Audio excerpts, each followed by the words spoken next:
इतनी सारी औरतों को एक साथ कहीं मंदिर या मस्जिद में नहीं लेकिन एक डेमोक्रेटिक स्पेस में देखकर मेरा गला भर आता है।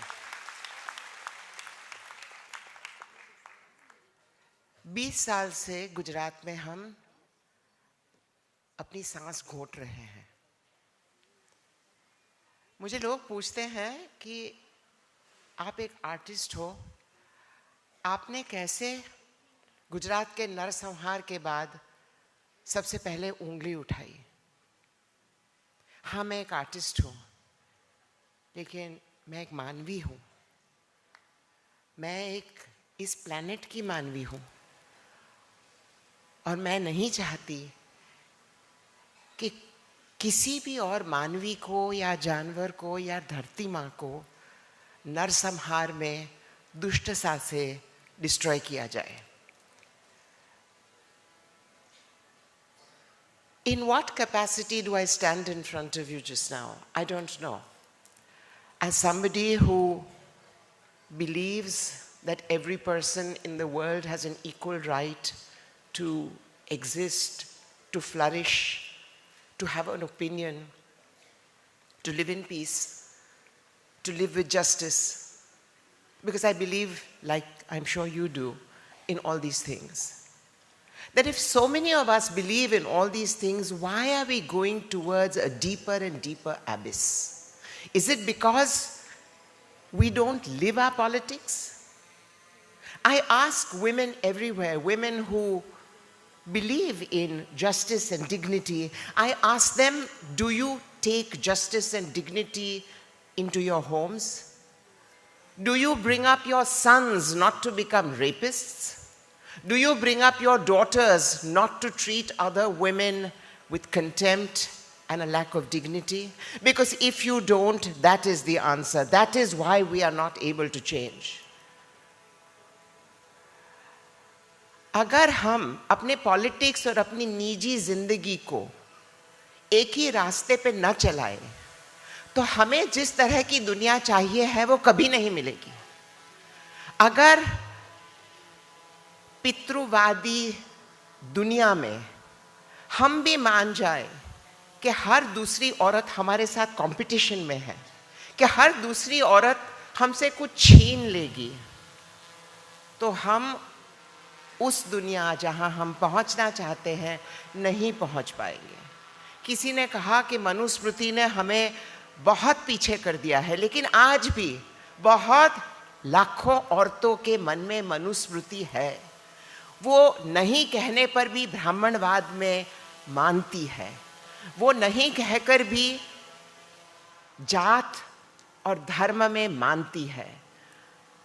बोलने की एक बात होती है, लेकिन अगर हम अपने घर में ही अपने बच्चों से ये कहें कि इस कौम में शादी मत करो, उस कौम के दोस्तों मत रखो, तो ये कहाँ पहुँचेगा?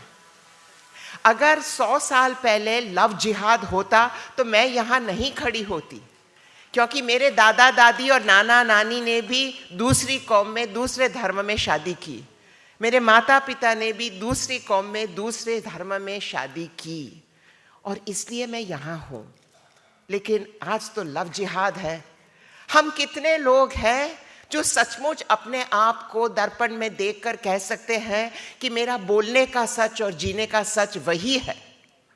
आप अपने आप को पूछिए, मुझे जवाब नहीं चाहिए। आप अपने आप को पूछिए। आप अपने आप को पूछिए कि अगर हम गरीबी के खिलाफ लड़ रहे हैं, तो क्या हम गरीब लोगों के साथ वैसा ही व्यवहार करते हैं जो हम अपने दोस्तों के साथ करते हैं? क्या हम अपने घर में कौमीवाद लाते हैं, अपने मन में लाते हैं? हम किसी को बस में देखकर अपने मन में ये कहते हैं, अरे दैट इज द अदर, वो तो वैसे हैं।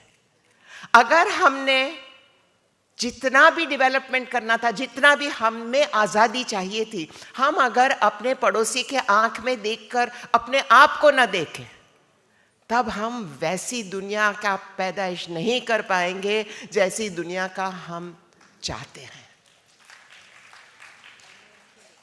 यहाँ इकट्ठे हुए हैं एक आइडियल के साथ लड़ने के लिए. We have dreamt of a world that is fair and just and dignified, that does not have extreme poverty or extreme riches. We are here to fight for that world. Do we fight it every day in our lives is my question. We are also the product of 2000 years of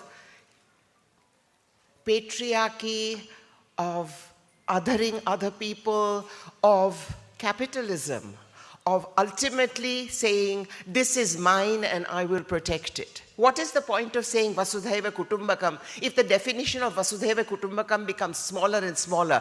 If in a crisis, even my daughter-in-law becomes the other. If in a crisis, even somebody who has worked with me all my life becomes the other.